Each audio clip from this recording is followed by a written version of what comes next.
তাহলে গরিবের সাথে কি ইনসাফ কায়েম হয়েছে?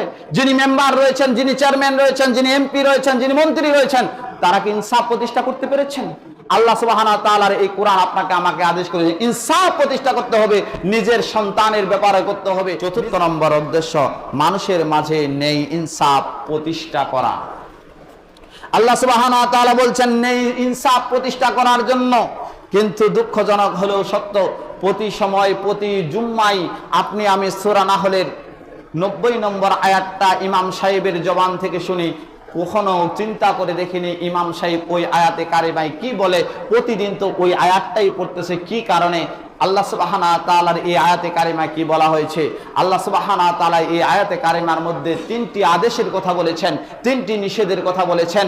তাফসীর ইবনে কাসিরের মধ্যে এসেছে, যারা এই 3টি আদেশ এবং এই 3টি নিষেধ মেনে চলবে তাদের জন্য ইহকালীন সমস্ত জায়গাটাই কল্যাণে পরিপূর্ণ হবে।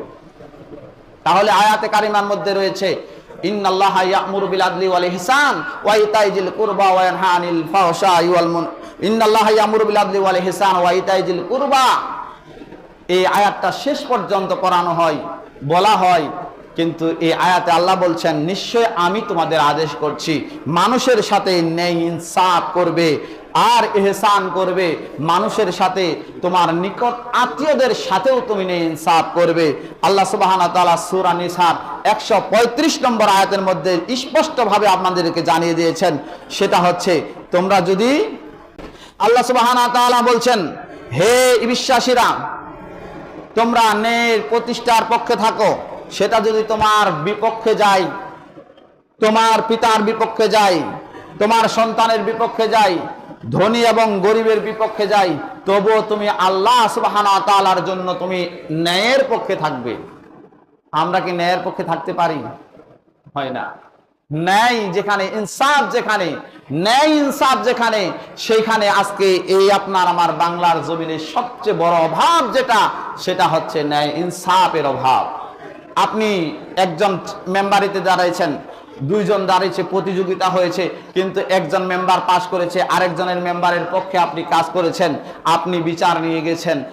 আপনি একটা কাঠের প্রয়োজন, আপনি গরিব মানুষ, কিন্তু আপনার কাঠের প্রয়োজন জানে উনি, কিন্তু ওনাকে সাপোর্ট করেননি, যার কারণে আপনি কিন্তু তাকে আর কাঠটা দিলেন না। কাঠটা পাচ্ছে কারা? যার 3টা গাড়ি আছে, 2টা বাড়ি আছে, 10 বিঘা মাটি আছে। এই যে আপনার আমার জন্য, গরিব মানুষদের জন্য যেটা সরকার থেকে বরাদ্দ হয়েছে, ওই যে কি বলে কাঠ, ওটা না ভিজিরি কাঠটা কি যেন একটা কাঠ, এই যে দিচ্ছে, এটা দেখেন যাদের 3টা বাড়ি আছে, গাড়ি আছে, তারাও এই কাঠটা পাইছে। কিন্তু ছোট গরিব মানুষগুলো চোখে দেখে না, কারণ ওর পক্ষে নাই। আর এই কাঠটা নেওয়ার জন্য কিছু মানুষ এই হাদিয়া তহফা নিছে। কি বলবো এটা, হাদিয়া ছাড়া কি বলি আর? ওটা বড় লোক নিলে তো হুশ না হয়, হাদিয়া ওই যে চা খাওয়া টেবিলের নিচ দিয়ে। কিন্তু নামাজের সময় সে গেল। তাহলে গরিবের সাথে কি ইনসাফ কায়েম হয়েছে? যিনি মেম্বার রয়েছেন, যিনি চেয়ারম্যান রয়েছেন, যিনি এমপি রয়েছেন, যিনি মন্ত্রী রয়েছেন, তারা কি ইনসাফ প্রতিষ্ঠা করতে পেরেছেন?